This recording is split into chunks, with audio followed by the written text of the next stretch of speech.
వాక్యం ఆ యొక్క బైబిల్కి సంబంధించింది చెప్పేయాలి కాబట్టి చెప్పకపోతే నా మనసు ఏం బాగాలేదు అన్నమాట. ఎలా అయినా వీడియో తీయడానికి సరైన లైటింగ్ లేదు, అలాగే నా ఫోన్ కూడా జస్ట్ నార్మల్ ఫోన్ అనమాట, అందుకే క్లారిటీ లేదు.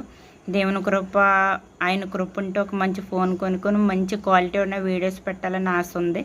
దేవుని చిత్తం ఏమైందో చూద్దాం. ఈరోజు వాక్యం ఏంటంటే, ఉదయం నుంచి ఏం చెప్పలేదు కాబట్టి చిన్న వాక్యం చెప్తున్నాను. ఇర్మియా గ్రంథం 15వ అధ్యాయంలో 16వ వచనంలో ఈ మాట ఉంటుందన్నమాట.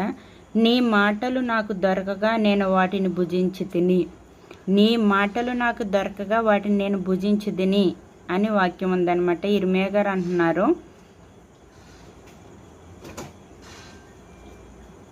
చూడండి, మామూలుగా అయితే నీ మాటలు నాకు దొరకగా భుజించేదను అన్న మాట ఒక దైవజనులు వాక్యం చెప్తే, ఇలా నీ మాట నాకు దొరకగా నేను భుజించేదను, ఈ బైబుల్ని అంతా నవ్వులేసి మింగేయాలని చెప్పారంట.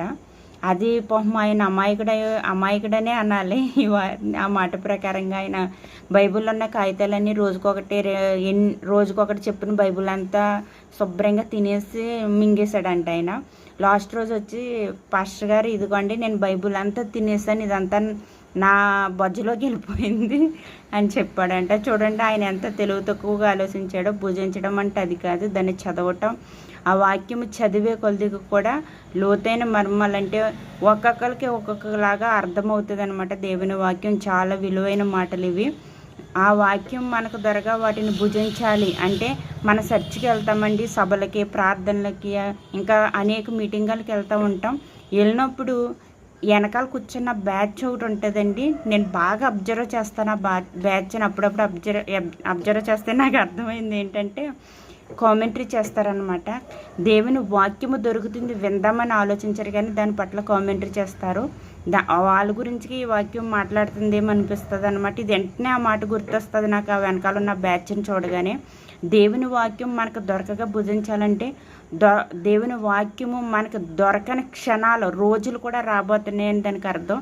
ఇంకా మనకి వాక్యం చెప్పుకునే అవకాశం ఉంది, మాట్లాడుకునే అవకాశం ఉంది, ప్రకటించే అవకాశం కూడా ఉంది.